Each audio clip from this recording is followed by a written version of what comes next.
What's good, YouTube? So today we're going to talk a little bit about how to curb your appetite, whether you're dieting down for a show, you're just mini cutting, you're cutting for summer. If you're cutting and you're dieting down, you're in a deficit, then how can you curb that appetite and that irresistible craving for more food? And the way I'm going to look at this and kind of divide it apart is that you're going to have psychological aspects, like mental aspects, where it's like, I'm kind of hungry because I see the food and my friends are eating it, or it's just lying around the house, as well as physical aspects where you're actually hungry because of the increasing ghrelin and other hormonal changes that take place in your body, making you have the thought that you're actually hungry. So in regards to the psychological part, my biggest tip is to stay busy. Find work. Don't sit around the house and don't just sit around watching TV, and put yourself in a situation in where you may be tempted to have food that is sitting around the house. So that's two things. Don't have food sitting around the house that you probably shouldn't be eating, and don't sit around and take part in a more sedentary lifestyle while you are dieting, as this will increase your temptation to indulge in those foods that you probably should not be, or that you're not planning on indulging in. In regards to the physical aspect of actually being hungry, my first tip is that you're gonna wanna eat more clean.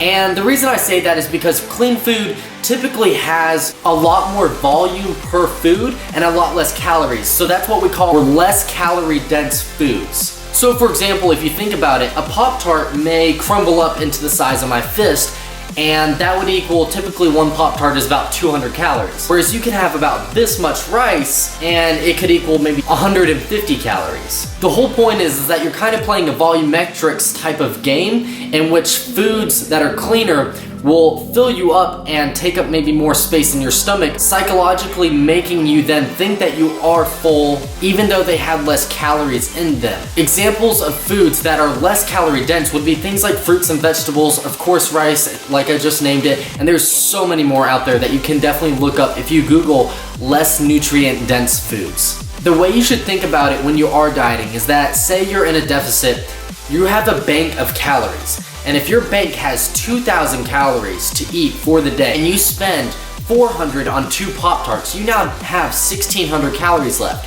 Whereas if you ate something that would be just as filling, let's say a cup and a half of rice, and let's just say it has 150 calories, you now have 1,850 calories left still to play with, but you're just not hungry had you have had that Pop-Tart instead, but you just have a lot more food left for the day. Another thing that you should consider is if you're actually tracking your food, or even if you're not, try and find out what is more filling to you. Whether it's a higher carb, lower fat diet, or it's a higher fat, lower carb diet, try and figure out what is more satisfying for you. For me personally, I know that I do really well off of much higher carbs. I look better, but also I psychologically and physically feel better when I'm trying to curb my appetite. Another thing to consider is nutrient distribution. I know I just did a video on intermittent fasting that said that it has no extra beneficial effects, but it may have, again, like I said in the video, a beneficial side if it helps you adhere to your program better. So if your program is cutting, then potentially fasting some of your food, or like I said in the video, your carbs and your fats to a later time in the day may be more beneficial for you. So for me, for example, I like to typically have 10% of my carbs and maybe roughly 40 or 50 grams of protein in my first meal while I'm cutting.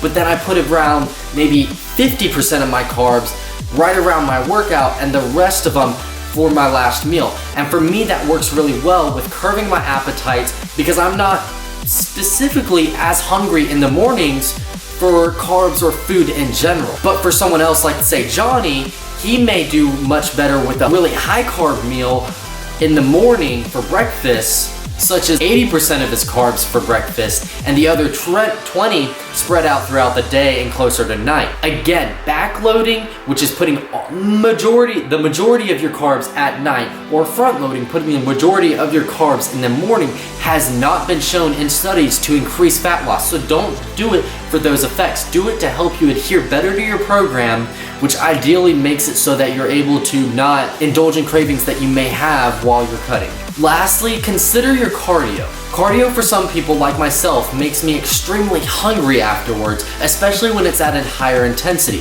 So consider the type of cardio you're doing, whether you're doing high or low intensity, and whether the increase in appetite is worth the amount of calories that you're actually burning. About 2 weeks ago was National Coffee Day, supposedly. I personally don't really drink that much coffee, but who doesn't want free stuff? So I had to consider how much cardio would I need to do to offset the one coffee.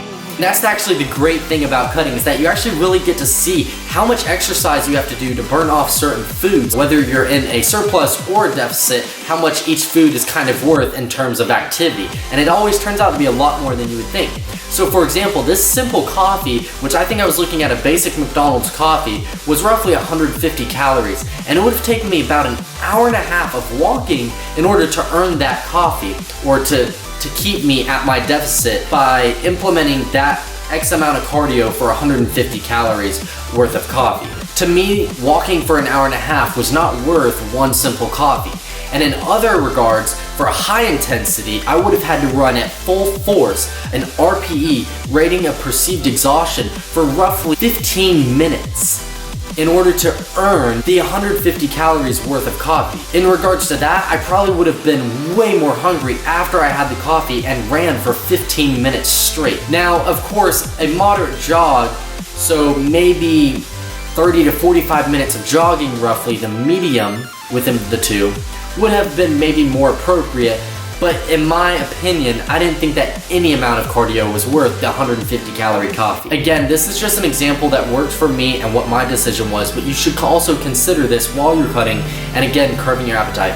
And the last and final thing that I'll have to say as a tip is keep things like calorie-free drinks, sauces, etc. on hand. For me, it's helped so much at this end of this prep that by implementing things like Diet Cokes, sparkling ice, calorie-free chocolate, calorie-free dressing, all of this great stuff. Walden Farm is actually the company that makes calorie-free dressings and chocolate syrup that I've been using. And then of course everybody knows Diet Coke. Sparkling ice is like 50 cents or about $1 per drink. And these are quick and easy things that you can use to curb your appetite when you're going maybe 4 to 6 hours in between your meals, if you are adhering to a meal distribution and frequency during your cut. So guys, I hope a lot of this has helped you maybe kind of think about the different aspects of cutting and how to curb your appetite within it. If you guys do have more questions, DM me, message me, text me, call me, whatever it is, get in contact with me and ask me questions, and I will answer it right here. And I will or won't mention your name. It's up to you completely. Like, comment, subscribe. It helps me out more than you guys know. It also lets me know which videos you guys prefer more, and gals actually too. So I'll see you guys next time. Here we go.